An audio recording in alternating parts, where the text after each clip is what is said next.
Hey, hey. Começando.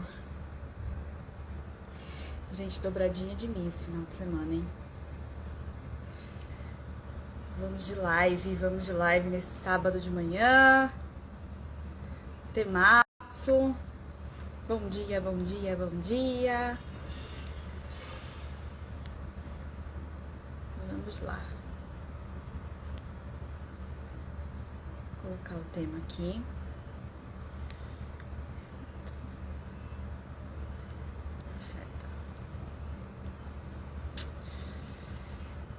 E aí, gente?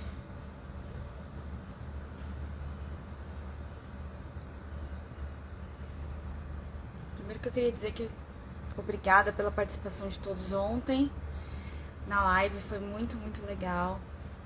E tema necessário, né?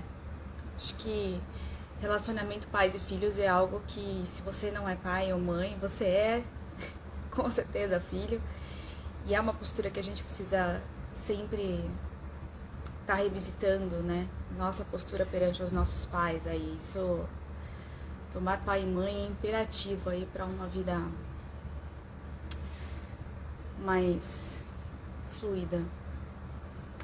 Então, hoje vamos falar sobre o afeto, o afeta. Bom dia, Dé! Estou esperando a nossa convidada aqui chegar, a Flávia Ribeiro, minha psicanalista maravilhosa. Nossa, né, Dé? Ah lá, ela entrou. E a gente vai falar sobre esse tema tão importante também, que é sobre o afeto, né? Não tem como viver uma vida sem isso. Então, bora lá começar. Flávia, vou te chamar aqui. Deixa eu ver como é que faz esse trem aqui. Deixa eu ver. Veja se chegou aí pra você. Convite. Ah, cadê o Hi Baby característico? Hello, hello. Oi, baby. Dia! Tudo bom? Tudo ótimo, melhor agora com a sua presença. Muito obrigada. Garçom, uma cerveja. Aproveitar que hoje é sábado. Ah, né? Não, eu ainda. Mais tarde, mais tarde. Eu Hoje tô tá falando querendo. isso de graça, que nem cerveja eu bebo. É só na aguinha por enquanto, mais tarde vamos de vinho, né? Afinal de contas, né, gente? Botar-se de. Jéssica gosta do vinho. Ah, eu adoro, eu adoro. Mas também tem aquela função, é bom pra saúde, uma taça por dia é bom pra saúde, né? Já fizeram os Aliás, tudo com moderação é bom para a saúde. tudo no caminho do meio, no equilíbrio, é bom para a saúde, não é? O vinho, o afeto. O afeto, né? O amor, o auto-amor, o autocuidado sempre, né? Se a Sim, gente cruza algumas linhas aí, tanto pro mais quanto pro menos, tudo vira tóxico, né? Diz que aquela frase a medida do remédio e do veneno é a dose. exato, perfeito. Gosto Gente, vou muito. apresentar. Flávia Ribeiro, psicanalista maravilhosa, minha psicanalista. Já estamos nessa caminhada juntas desde quando, Flá? Acho que 2020, né? Acho que sim. Um pouco antes a gente ensaiou. Aí veio pandemia. Veio a pandemia. Não, um pouco antes da pandemia, a gente deu uma ensaiada, parou, aí depois que começou a pandemia, a Foi. gente pegou com gosto. É, a gente começou depois que eu fiz a minha primeira constelação. É verdade. Lembra? Verdade. Eu fiz a primeira constelação, acho que foi abril de 2020. Então a gente começou a ter mais ou menos 2 aninhos juntas. A Flávia, assim, eu sou fã de carteirinha do trabalho dela. Ela é de um amor e de uma assertividade, que eu não tenho como colocar em palavras. Então, Flá, por favor, se apresenta, fica à vontade. Muito obrigada por dividir essa live aqui comigo. Eu tenho certeza que vai ser maravilhosa. Muito obrigada por todos os elogios. Aceito no coração, porque sei que vem do seu coração. É um prazer enorme estar aqui.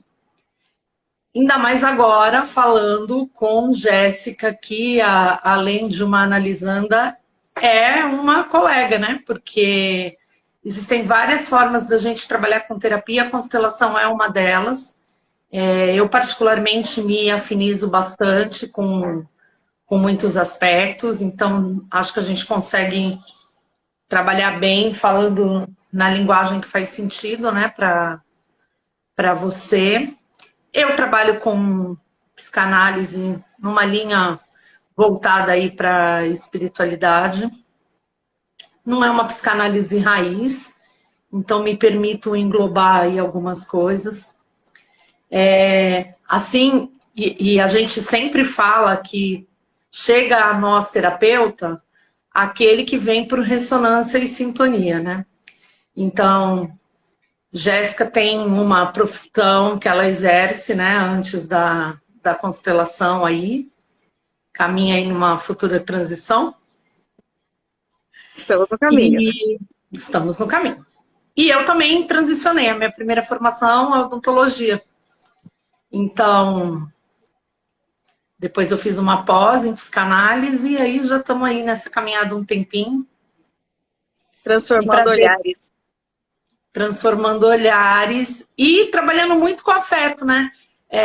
Gostei muito quando você falou na minha apresentação, falando justamente dessa questão da afetividade, né? De ter esse olhar com afeto, porque não tem como, né? Já é a frase de Jung, que é tocar uma alma humana, seja outra alma humana. Então, frase domine e conheça todas as técnicas, domine todos os métodos, mas ao tocar uma alma humana, seja somente outra alma humana. Essa frase ela me arrepia todas as vezes, né? Ainda mais agora nessa questão da postura terapêutica, né? De ser terapeuta também, né? Agora colegas oficialmente, o quanto a gente precisa ter esse olhar humano e delicado e amoroso, porque a gente está falando de vidas, de traumas, de experiências, e aí aqui na questão sistêmica de uma família inteira, de um clã inteiro, que tem toda a sua história, teu background, de onde veio, sabe, toda a ancestralidade, então precisa mesmo ter esse tato. E foi o que você falou, a gente se atrai por ressonância, né? Então, a gente brinca, né, que não tem... Brinca não, é verdade. Não tem competição, né? Não tem concorrente na área terapêutica, porque a gente se conecta com as pessoas, com a forma, com a energia, como se fala, e com as histórias. Porque todo mundo que chega é um conto nosso, né? Do que eu já passei. Isso você traz muito, né? Eu lembro quando a gente começou, que era uma coisa que eu não entendia muito, né? Porque você, putz, a Flávia acompanha desde 2020, então assim, eu não estava nem no meu processo de formação, eu estava assim, ainda muito tipo, fecha o olho, abre o olho, fecha o olho, abre o olho. Mas... E realmente o quanto isso é real, né, Flá? É muita conexão com uma parte nossa que ou já foi muito presente, foi curada, porque a gente só consegue conduzir caminho à medida que a gente caminha também, né? Perfeito. Se existe concorrência para algum terapeuta, revisite na sua terapia essa questão, porque, nós somos milhões de pessoas, ainda mais hoje em dia, que a gente trabalha muito no formato online. No meu caso, por exemplo, a maioria, eu tenho o consultório físico, mas a maioria dos meus atendimentos ocorrem de forma online. Depois da pandemia, isso veio de uma forma mais definitiva. Até para as pessoas que tinham um pouco de resistência, tiveram pessoas que migraram para online e depois agora não querem voltar, porque tem alguns ganhos, né? Como tudo, ganhos e perdas, enfim. Eu sou uma, né, Flá? A gente está na mesma cidade e, assim, a gente se viu para fazer terapia uma vez, quando a gente se conheceu, sempre online. Mas tinha muita resistência com a questão do online. Você não era teu caso, mas tem gente que era não de jeito nenhum, mas aí veio a pandemia, não teve jeito, e aí depois E a gente é assim com muitas questões na vida, né? Com grandes resistências, e depois que a gente vai lá, nossa. Com constelação, por exemplo, muita gente não entende, é uma coisa que às vezes a gente tem uma dificuldade de explicar o que é. muita gente não entende e aí tem uma resistência e depois que experimenta, tem um ganho ali. Ah, é mordido pelo bichinho da constelação, gente. Aí você começa a ver, né, as dinâmicas transformarem aos olhos, a vida ganhar uma fluidez. Você fala. E outra, não dá para desver, né? Porque quando a gente fala de constelação, a gente fala lá das ordens do amor. E não é que Bert, né, que é o nosso organizador, sistematizador das constelações, ele criou as ordens do amor. As ordens do amor, elas são universais, elas existem desde que o mundo é mundo. Acontece que Bert teve um olhar muito apurado de conseguir enxergá-la e sistematizou e aplicou em casos práticos para isso ir para frente, né? Então, depois que a gente conhece o pensamento sistêmico, primeiro que não dá para desver, então fica de complicado alegar ignorância. E isso, a vida é altamente transformada, né? Então, e aí, puxando aí já para o nosso tema, né, Flá?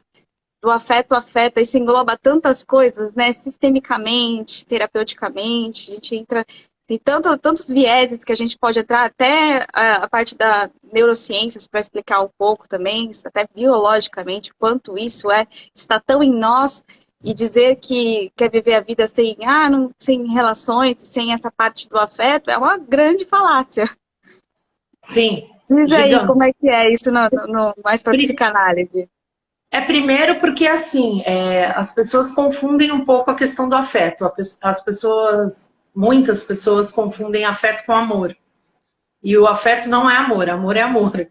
Afeto é um conjunto de emoções e de sentimentos que num determinado momento você vai demonstrar ou não, reprimir, mas se você reprime também, num determinado momento sai de alguma outra forma. Então, o afeto afeta sim, e afeta de diversas formas. Pode afetar para o lado positivo, como para o lado negativo. Como a gente vive em dualidade, isso fica muito claro, né? Eu tanto posso ser afetado por um sentimento de amor, como por um sentimento de apego, que muitas vezes vem um amor disfarçado, como eu posso ser afetado pelo ódio, que na realidade é o amor numa outra polaridade, né? Não é nem o contrário do amor. Então, assim, quando a gente vai falar desses sentimentos e dessas emoções e de como afeta, é uma gama enorme de sentimentos e emoções. E aí passa também, como você falou, pela parte da neurociência, porque tem toda uma reação até do próprio corpo, uma reação biológica, né? Existe. Concorda? Com certeza, Você eu estava explicando ontem. Eu estava explicando ontem pro pessoal, eu fiz uma live ontem e a gente falou sobre pais e filhos, né? Um vínculo mais profundo que esse, não há, né? Não há, nós somos a totalidade dos nossos pais. E aí, quando a gente puxa isso para a neurociência, estava explicando ontem pro pessoal um pouquinho do cérebro triuno, né? Que a gente tem aí uma composição de cérebros até a gente chegar no cérebro humano. E a nossa evolução enquanto espécie se deu pela capacidade de formar vínculos. E é inerente, para a gente fazer vínculos com as pessoas, a gente precisa estar nesse espaço de afetar e ser afetado, porque senão não existe, né, sustentabilidade de relação. Então eu estava explicando um pouquinho isso para o pessoal ontem. É bem interessante você falar isso, porque vai para outra coisa que as pessoas confundem, que é no campo do relacionamento, né? Quando a gente fala que o ser humano não nasceu para viver só, não nasceu para viver só porque precisa, exatamente como você trouxe agora, dessa troca, dessa afetividade. Mas não significa que o ser humano tenha obrigatoriamente que ter um par numa relação amorosa. Você pode viver essa afetividade de outras formas. Por que eu acho importante falar isso, né? Porque hoje em dia, e eu percebo até pelos atendimentos, a pessoa às vezes está num momento legal, bom da vida, trabalhando as suas questões internas, seu autoconhecimento, despertando para o auto-amor, e aí em algum momento escata ali uma dor por ela não ter um par. Como se faltasse o afeto por causa de uma única pessoa. Vem ali do inconsciente coletivo a história de metade da laranja e ninguém é metade de nada. Outra falácia. né? E aí, assim, vem aquela cobrança, você entra num processo de dor que, se você parar para analisar, não é real. Vem de uma crença que te afeta. É o tempo inteiro. Tudo nos afeta. Então, assim, precisamos da afetividade, desenvolver a amorosidade, né, o afeto relacionado com o amor, porque somos uno, humanidade, uma unidade, mas não necessariamente precisamos ou devemos ter um par. Sim. Quem que disse isso? Só o Fábio Júnior.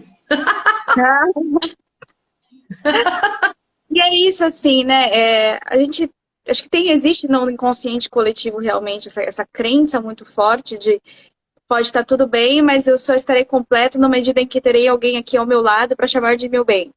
Sendo que não é assim, né, gente? Quando a gente fala de um relacionamento, agora eu vou trazer também o viés sistêmico. Quando a gente fala de um relacionamento que olha para o mais, que leva para o mais, a gente só consegue chegar neste ponto na medida em que nós estamos transbordando em nós. Então, se está ainda nesse lugar da falta, de querer olhar, ai, nossa, mas o trabalho tá legal, as relações estão legais, a família tá legal, o filho tá legal, não sei o que, puta, mas ainda, ai, não tá legal. Não é assim, fechar os olhos e falar, gostaria de ter um parceiro, gostaria de ter uma parceira. Lógico, né? Isso tem espaço. Mas a falta, quando existe essa falta imensa, gigante dentro do coração da gente, a gente precisa olhar lá para trás. Porque não é ninguém que vai chegar na sua vida depois que vai tapar qualquer tipo de buraco, né? Porque a nossa fonte são os nossos pais, a nossa ancestralidade, é da onde veio a vida, é da onde está toda a força da nossa existência. Então, na medida em que você se abastece da energia dos seus pais, toma pai e mãe de canudinho. E aí, o que significa tomar pai e mãe de canudinho, né? Para quem aí não conhece o que a gente fala sobre constelação. Significa olhar para esse homem, para essa mulher, que são responsáveis diretamente pela sua existência. Você está aqui hoje, sábado, não sei que horário são exatamente agora, mas enfim. É porque um homem ou uma mulher te deu a possibilidade, passou a vida adiante a você, para que você estivesse aqui hoje. Independente de como foi, independente de tudo o que aconteceu. Dores existem, espaço para as dores? Lógico que existem, temos aqui uma psicanalista maravilhosa para olhar para dores profundamente, mas quando a gente fala de pensamento sistêmico, a gente fala do que é essencial. E não é nada mais essencial do que a vida. Então, quando a gente olha para esse lugar assim da falta, é porque a gente não está tomando ali atrás, da nossa fonte. Porque o relacionamento que leva para o mais, e aí eu posso falar assim, ele só verdadeiramente chega nesse lugar de transbordamento, desse amor leve, que todo mundo quer, né, gente? A gente fala de relacionamento afetivo saudável.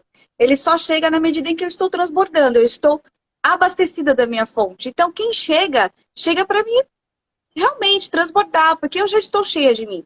Não é uma falta. E o outro também não fica com este peso de ter que me completar, de ter que suprir alguma coisa, porque aí a gente está em projeção. Aí já entra numa outra dinâmica, né, Flá? E a gente projeta o tempo inteiro, né? Você projeta no outro como par, você projeta no filho frustração, a gente é campeão de projeção.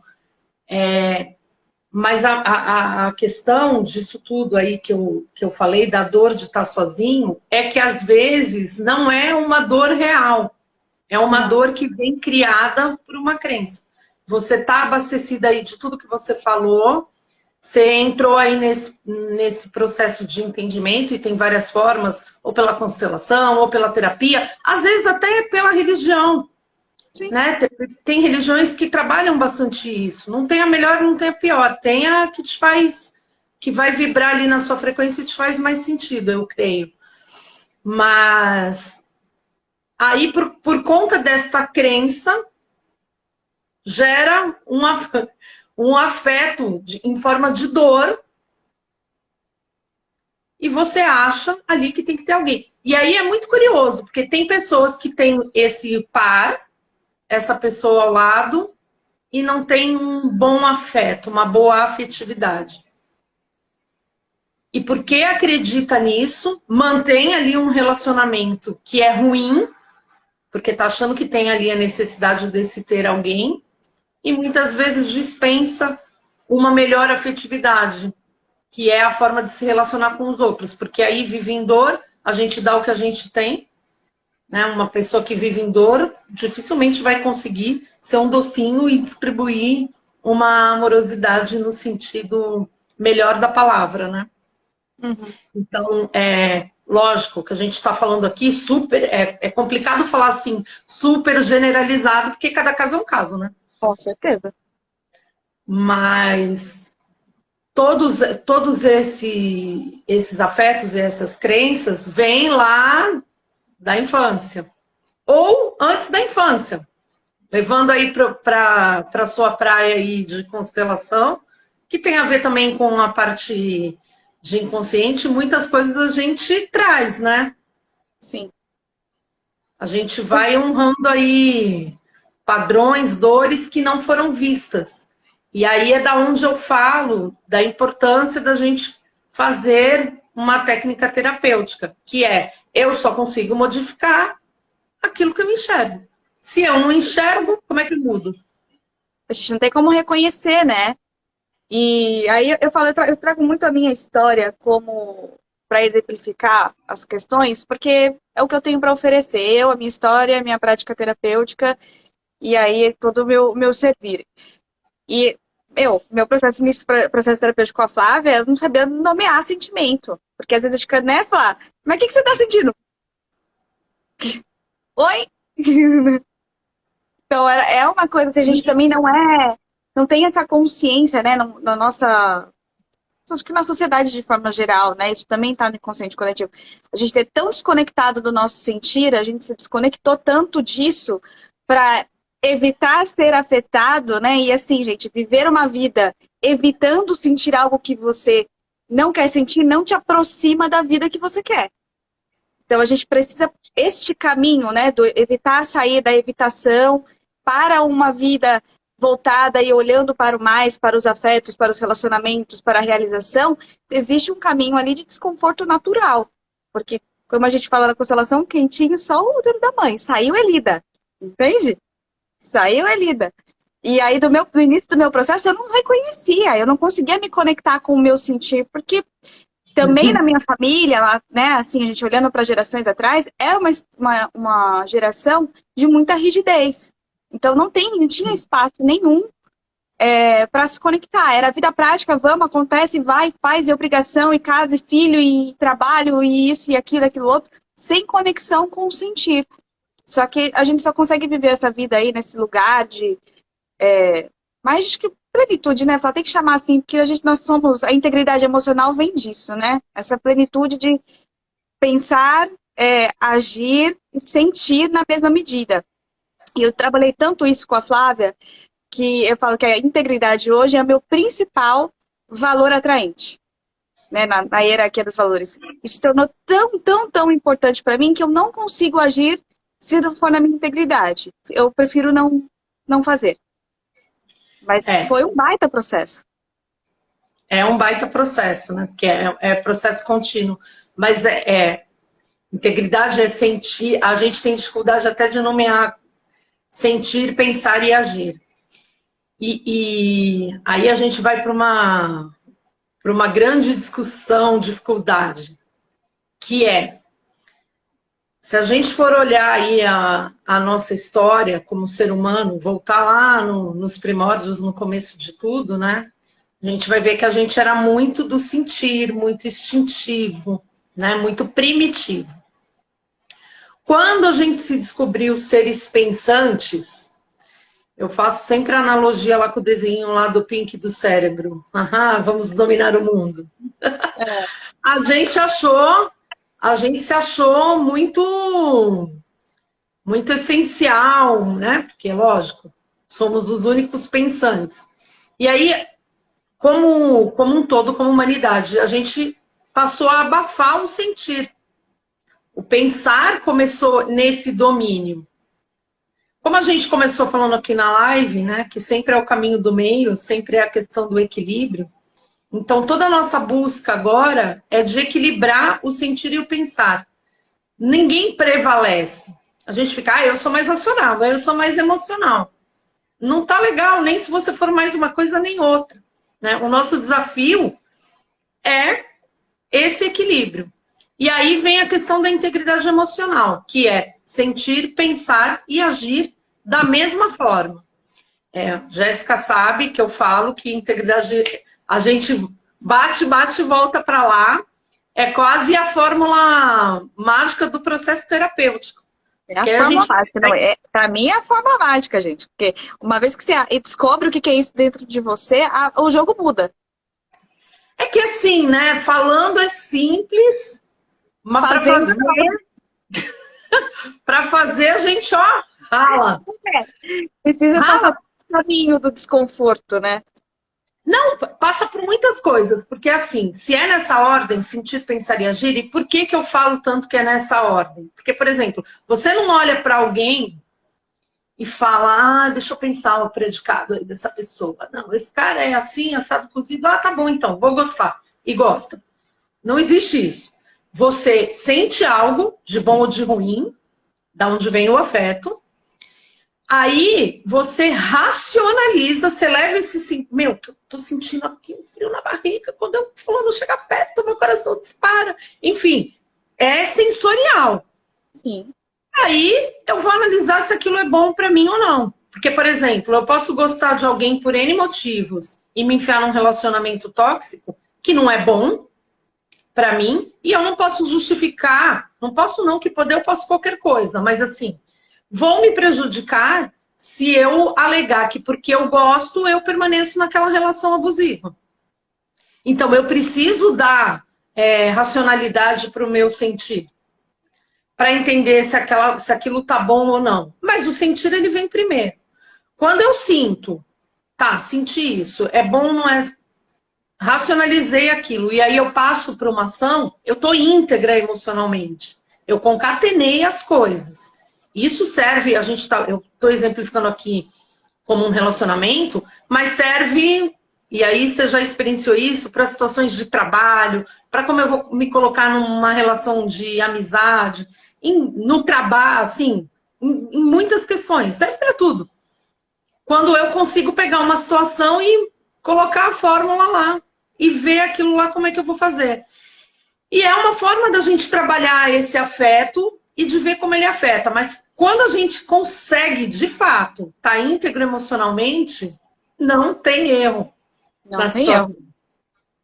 É incrível, né? É incrível. Não tem erro. Porque isso fica muito impresso em nós, né? Então, essa questão da integridade emocional é muito legal isso, porque isso fica impresso em nós. Então, você fala algo, e pode ser até uma conversa mais delicada, mas no outro não chega, assim, com uma impressão ruim, não afeta de forma ruim, né? Porque é algo que, assim, isso aqui sou eu e esse é o meu limite. É isso. E eu te respeito profundamente você no seu lugar, né? E é tão legal falar sobre isso, sobre o afeto, e não dá para falar sobre afeto sem falar de vulnerabilidade, que também é outro passo que não tem como. Você não tem como se colocar na vida dessa forma de afeto, né? Principalmente desse afeto que leva para o mais, e de novo, evitar sentir alguma coisa não te aproxima da vida que você quer. Então, sem passar pelo esse aspecto da vulnerabilidade. Por que eu falei que o caminho é desconfortável, Flávia? Porque lidar com a vulnerabilidade não é algo confortável. Então, não. Principalmente essa questão do afeto, se a pessoa está muito nessa questão da evitação, eu não quero sentir rejeição, eu não quero sentir dor, eu não quero sentir abandono, porque tem todas as dinâmicas, com certeza inconscientes e familiares. Alguém chegar perto é como se estivesse batendo na casca do ovo e falar, deixa eu entrar. E aí começa a surgir, tudo aquilo que está no inconsciente começa a surgir. Então precisa entrar em contato, esse exercício de entrar em contato com a vulnerabilidade e saber que plenamente não existe outra forma de viver a não ser assim, sendo que nós somos biologicamente projetados para criar vínculos e para estar nessa posição de afeto. Não é? E assim, essa questão da vulnerabilidade também vem de uma crença, de uma necessidade que para a sobrevivência da espécie a gente precisou de vários comportamentos. Então, tudo que a gente chama de defeito vem de lá. Quando a gente começou a se organizar como sociedade, que o homem caça, que a mulher fica, que cuida da família, desenvolvendo ali os seus papéis.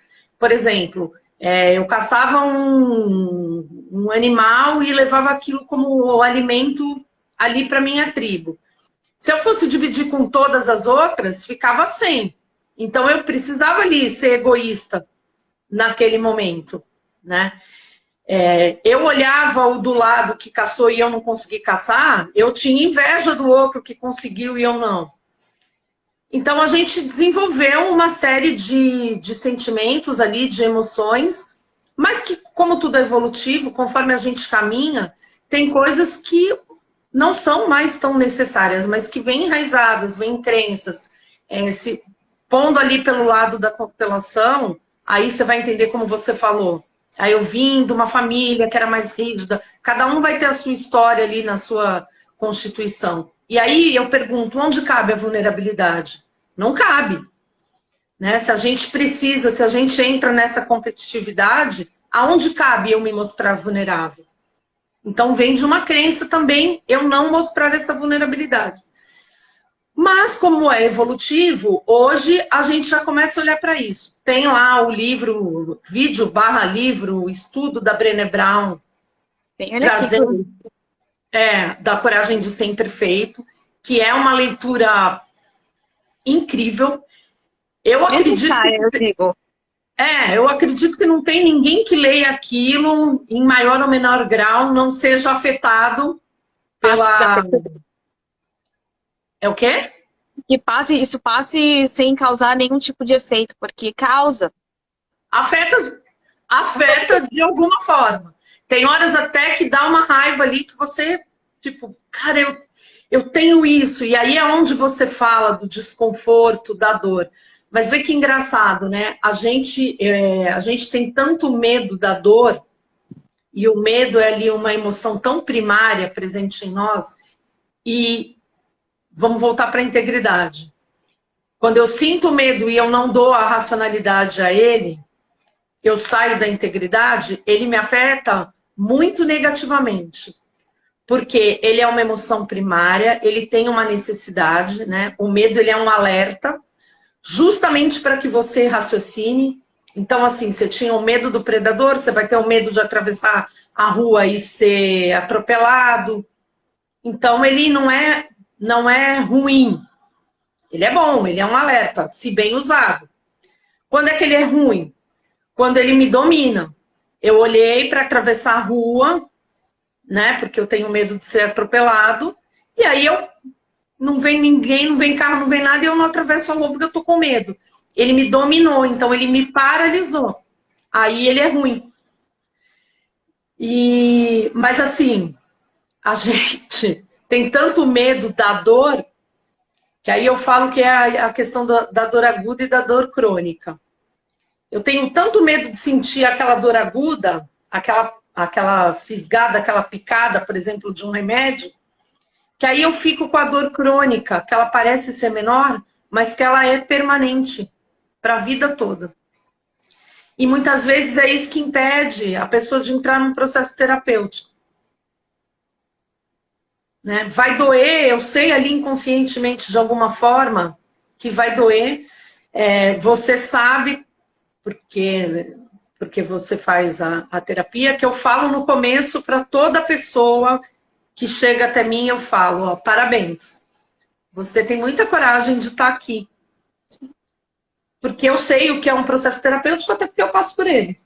Não acredito em qualquer linha de terapia. Não acredito em terapeuta que não faz terapia. Não. Foi o que eu falei, a gente precisa caminhar para conduzir caminho. Não tem como.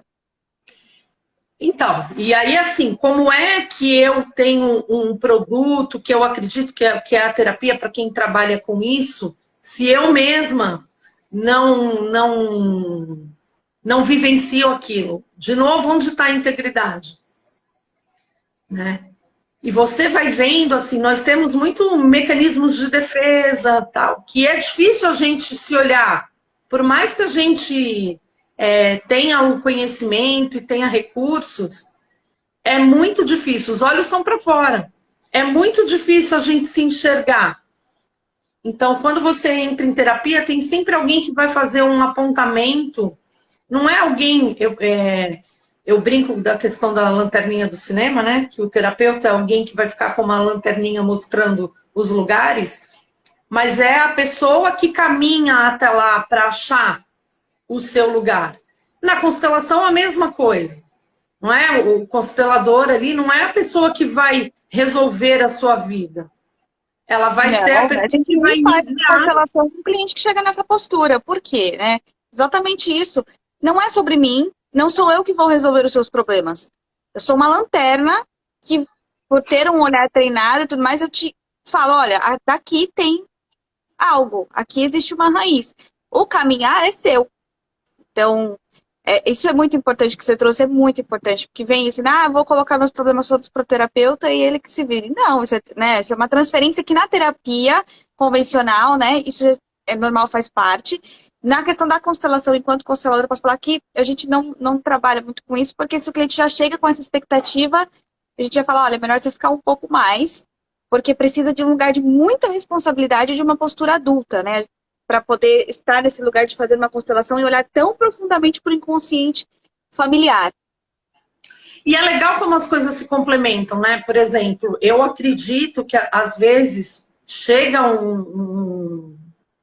um cliente lá, um analisando, e ele tá tão dor num emaranhamento tão grande que é legal ele fazer uma constelação, porque ele precisa de algo tipo que caia a ficha rápido, que tire um véu da frente para ele enxergar determinadas coisas, facilita muito ali meu trabalho, né? E assim como acontece o contrário também, às vezes a pessoa vem ali para uma constelação, mas ela precisa antes de um acolhimento terapêutico, porque se você enfiar a pessoa ali num campo de cara, a pessoa vai surta.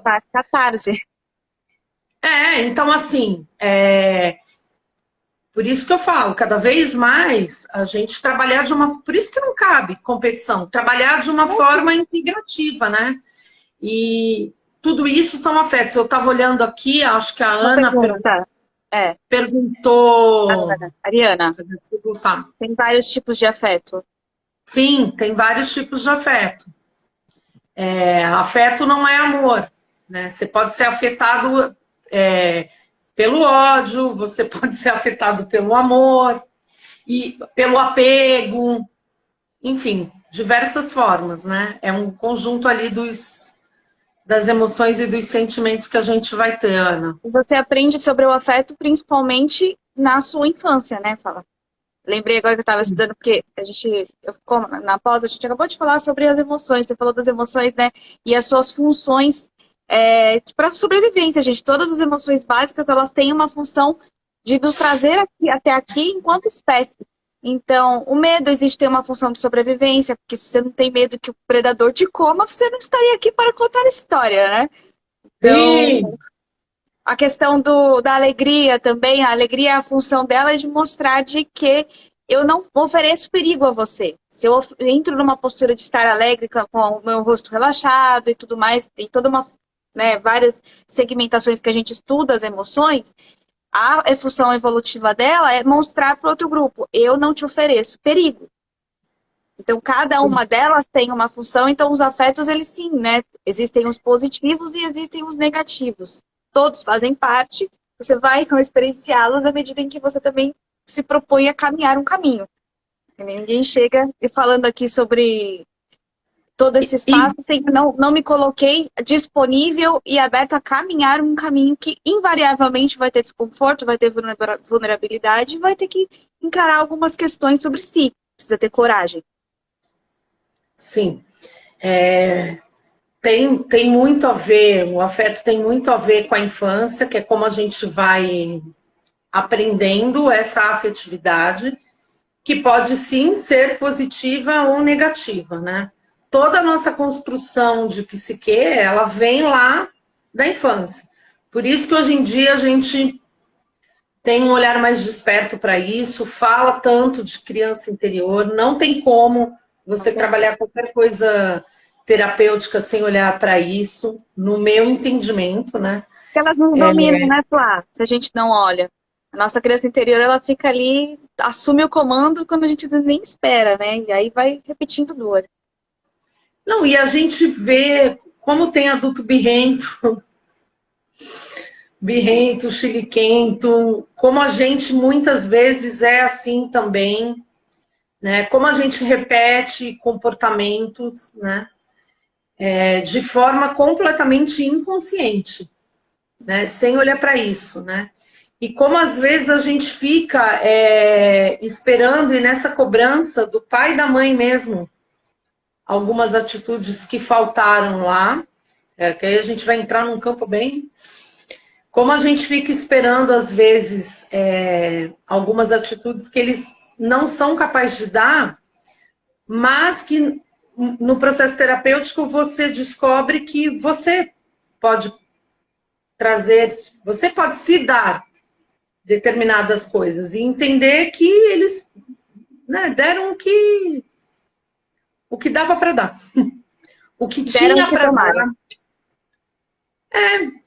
Às vezes não, às vezes deram até um pouco mais, né, daquilo, porque como é evolutivo, né, cada um caminha ali um passinho. Mas quando a gente consegue olhar, e isso é uma questão que eu percebo assim, que as pessoas fazem muita confusão. Eu falo que o nosso maior problema é a interpretação de texto. É semântica. Mas porque quando fala assim, eu tenho que... Como é que vocês usam em constelação? Eu tenho que abaixar a cabeça para o pai e para a mãe, mas não é bem esse termo. Reverenciar pai e mãe. Reverenciar pai e mãe. Tem pessoas que falam, que absurdo, porque a minha mãe foi isso, meu pai foi aquilo. E entendem o reverenciar como... dizer amém para tudo, no sentido de que eu vou estar lá e tudo que a minha mãe falar e mandar fazer, eu vou fazer. Excelente ponto que você trouxe. Não é isso, né? Existe uma diferença imensa, gigante e absurda entre concordância e resignação. Quando a gente fala de reverenciar pai e mãe, essa fonte da vida que, né, que nos possibilitou estarmos aqui, a gente fala de uma postura de concordância. Então, sim, a minha infância foi dessa forma, sim, meu pai pode ser que não estivesse tão presente, sim, minha mãe não tinha tanto carinho para mim dela, não gostava, não vinha me abraçava tanto, ela não estava tão próxima de mim, sim, sim. A gente sabe o que liberta a gente? Se você está numa situação de dor, sabe o que liberta muito a gente para um caminhar e um olhar diferente? Concordar com a realidade como ela é. E com os seus pais e com a sua história como foi.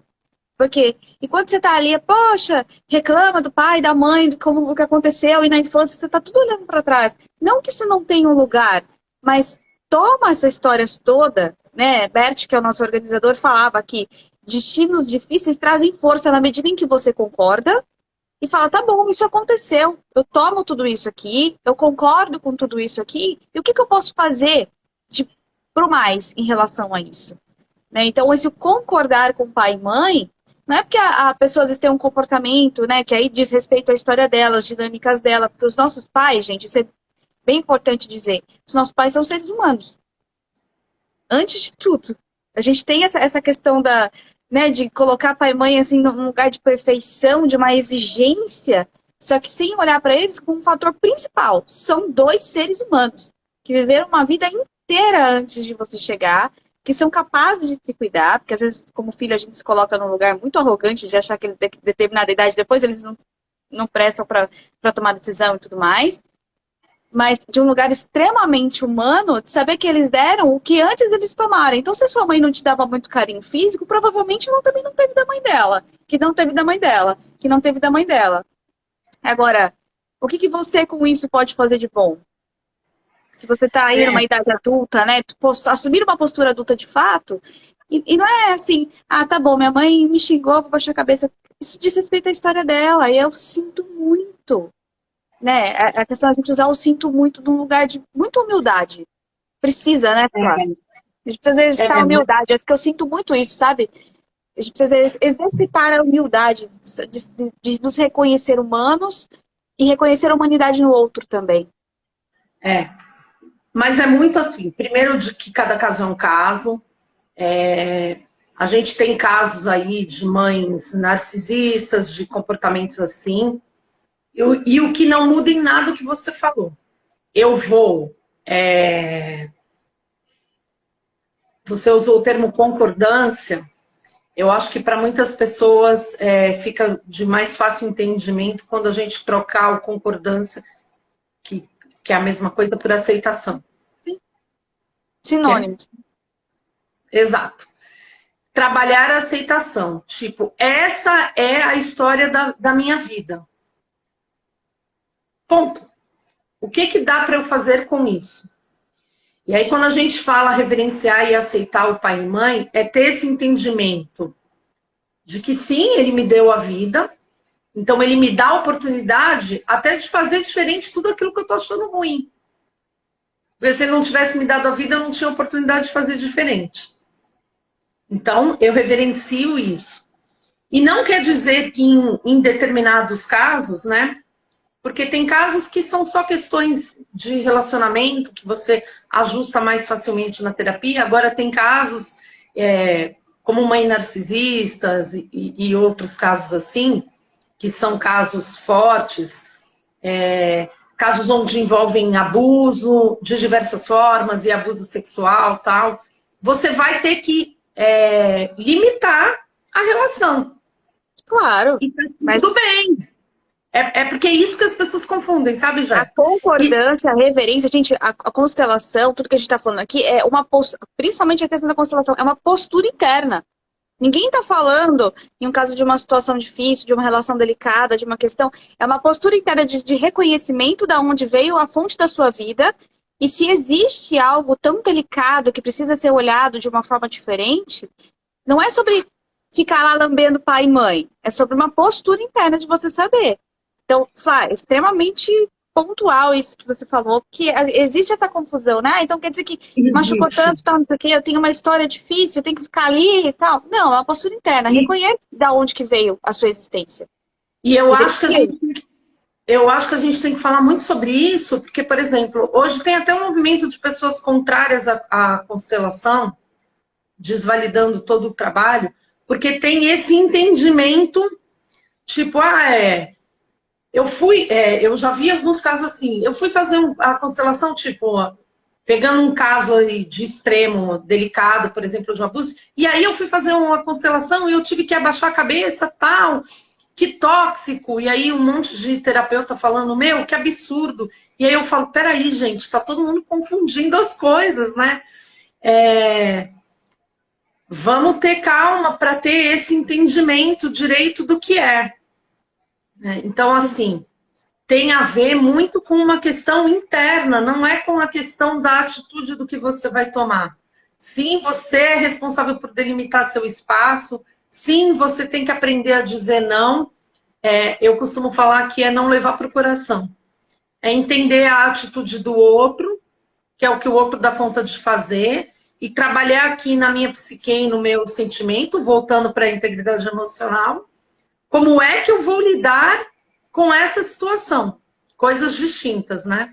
O Johnny escreveu aqui: eu desejo que grande parte da humanidade compreenda assim, sobre os pais serem seres humanos. Isso, Johnny.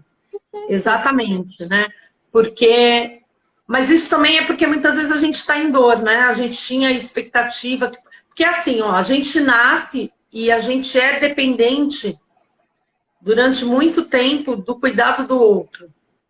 Né? Diferente de no reino animal, que você nasce e mais rapidamente você corta ali um cordão com pai e mãe. Né? A gente depende para comer, para dormir, para sentir frio, calor, do monte. A gente tem essa relação de codependência. Né? Isso cria uns afetos, que podem ser positivos ou negativos, vão nos afetar durante a vida, tanto de um lado quanto do outro, e criam junto com os afetos as expectativas, que vêm do que cada um tem internamente. Então, assim, a gente vem projetando isso o tempo inteiro, né?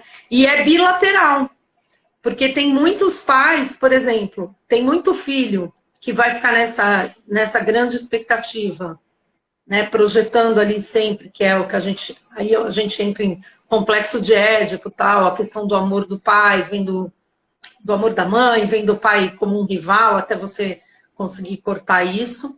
Mas tem o contrário também, né? E aí a gente vê o comportamento de muitas mães, por exemplo, que tratam o filho em nome de um amor que não é amor, que é apego, eternamente como uma criança, né?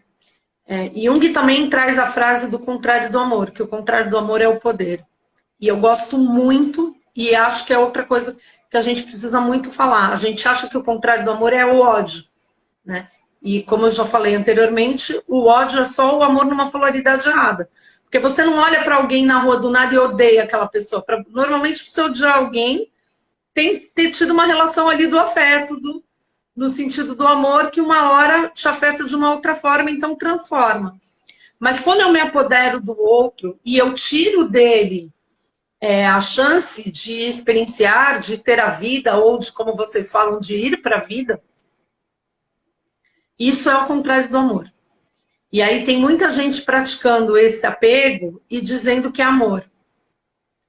E a gente cai nisso fácil. Isso tudo é emaranhamento, gente. É o quê? É tudo emaranhamento, porque quando você vai ver, a pessoa tá lá ainda. O que a gente olha numa constelação, né? Se o adulto, por exemplo, uma mãe, né? Como você falou, exemplificando, eu falei muito sobre isso ontem na live, porque eu fiz ontem a live sobre pais e filhos, mas principalmente dessa postura dos pais para com os filhos, né? Porque foi algo que no final de semana de workshop que eu tive a oportunidade de fazer com o Garriga, ele falou, gente, pelo amor de Deus, não triangularizem a relação com os filhos, não coloquem-nos em lugares errados, porque isso gera efeitos muito, muito nocivos durante a vida, né? Gera emaranhamentos muito fortes, da pessoa não ter força para caminhar porque ela está fora de lugar. Todas as nossas dinâmicas de dores vêm de estarmos fora de lugar. Então, quando a gente coloca, por exemplo, uma constelação nessa dinâmica que a Flávia colocou, da mãe segurar muito o filho, não deixar o filho ir para a vida, não sei o quê, na realidade ela está olhando para trás e está projetando no filho uma dor que é dela com os pais dela, né? Só que isso está no consciente, isso não está no consciente. Precisa querer olhar, ou você como filho, adotar uma postura diferente de reconhecer que são dois seres humanos que também têm suas histórias, também têm suas dores, e você, do seu lugar, com eles no coração, em postura de concordância, de aceitação, faz um pouquinho diferente e faz algo bom com isso. É sobre isso. A postura sistêmica, de modo geral, é sobre isso, né? E o quanto é importante a gente, enquanto aí pais, terem essa sensibilidade de saber que se você está projetando algo no seu filho, se você, né, está segurando para a vida, é você que precisa olhar para trás, né? Como é que foi essa questão das relações de afetos com os seus pais, ou até do que veio antes. Então, mas você percebe, é muito importante como é difícil, né? Porque assim, eu não consigo nem olhar que eu estou fazendo isso com o filho, que dirá que eu estou fazendo isso com o filho porque é uma questão minha. Você vai querer olhar, né, Fá? Tudo é escolha. Então, mas assim, como é difícil a pessoa chegar, por exemplo, uma pessoa leiga que nunca olhou para uma questão terapêutica, caiu uma fita dessa. Aí você vai, por isso que eu falo que cada caso é um caso. Aí você, por exemplo, imagina uma pessoa super emaranhada assim, caiu numa constelação de cara, ela vai ficar, não tô entendendo nada, né? Então, às vezes, precisa olhar primeiro numa questão ali, em terapia mesmo, no comportamento que você está fazendo com o filho para a ficha cair. É muito... E aí é dessa forma que os afetos nos afetam o tempo inteiro, porque são as formas em que a gente se relaciona o tempo inteiro. E até uma live, para alguém que está escutando, isso pode lhe afetar de alguma forma, tanto positivo como negativamente. Eu acho que a gente está aqui no nosso tempo. Eu acho que está, deixa eu ver. Estamos, tá, né? 10h54. Estamos no nosso tempo. Eu acho que é isso. Eu espero que essa live consiga afetar positivamente as pessoas que passaram e que passarão por aqui e que despertem para as necessidades de terapia. Porque, na realidade, como eu falo, terapia ninguém precisa, todo mundo merece. Tanto uma quanto a outra, né? Ou qualquer forma de terapia. A gente sempre tem questão para tá se olhando, para estar se analisando. E é muito bom, embora passe pelo processo de dor ali na hora que a gente está, eu brinco que é que nem massagem, né? Põe a mão ali no que está doendo, mas depois é um alívio danado, porque a gente consegue sair do que você bem colocou como um emaranhamento e caminhar melhor para conquistar as nossas coisas de uma forma mais íntegra, mais tranquila, né? E na forma como a gente se relaciona, né? Na nossa afetividade. É isso. Obrigado a todo mundo que assistiu aí, ou que ainda vai ver. E Jéssica, muitíssimo obrigada pelo convite. Eu adorei. Ah, é sempre uma delícia fazer. Gente, live, a primeira live que eu fiz na vida foi com a Flávia. É. A gente falou sobre constelação. Foi... Desinvestou. Desinvestei. Adorei. Desinvestei. Né? Porque assim, a gente tem algo para entregar, né? Então, existe a caminhada, a gente tem algo para entregar aí. E eu sempre falo, se faz sentido no coração de uma pessoa, já tá mais do que suficiente. Porque quantas vezes eu não fui tocada, não fui afetada, né? Por uma live de uma pessoa que compartilhou a sua própria história, a sua própria caminhada. Então, a única diferença da gente que tá aqui, gente, falando conceitos, falando algumas coisas para vocês, é que a gente tá na mesma caminhada, só que talvez 1 ou 2 passinhos para frente, porque a gente se propôs, a gente fez uma escolha, a gente se abriu para esse caminhar. Então, se chegar o teu momento de olhar mais profundamente para sua história, temos aqui uma psicanalista, eu me coloco à disposição em relação à constelação. E são caminhos válidos que a gente precisa, primeiramente, pegar esses olhares de afeto, de amorosidade e voltar para nós mesmos. Falta muito isso. Não adianta você querer espalhar para o mundo se você está vazio. Então, você tem que se encher primeiro, se abastecer, se curar, se olhar e se amar para transbordar. Porque a vida é sobre transbordamento. Mas até para isso precisa de postura e até precisa de um lugar ali muito bem trabalhado, porque a gente não consegue dar se a gente não tem. Então, muito obrigada a todos que estiveram por aqui. Flávia, é sempre um prazer trocar com você. Você sabe que você mora no meu coração, que eu te amo. E seguimos juntas. E agora é sábado, né? Agora é sábado. Você vai pro seu vinho, eu vou para minha água para hidratar nesse calor. Mas aí vamos curtir aí o final de semana agora. Beijo para todo mundo. Vamos viver com alegria, porque afinal de contas é sobre isso. Depois a gente volta para fazer mais. Com certeza. Vou pedir só para quem tá aí. Não, ia pedir para quem está assistindo aí, colocar depois para gente lá se gostou, se fez sentido, compartilhar, né? Que aí nos ajuda a levar aqui o nosso pensamento para quem fizer sentido. Gente, se vocês gostaram da live, fez sentido para vocês, aperta aí no aviãozinho, manda para quem vocês acham que vai contribuir com a pessoa. E seguimos, né? Seguimos sendo instrumento aí do mais. Um beijo, bom final de semana.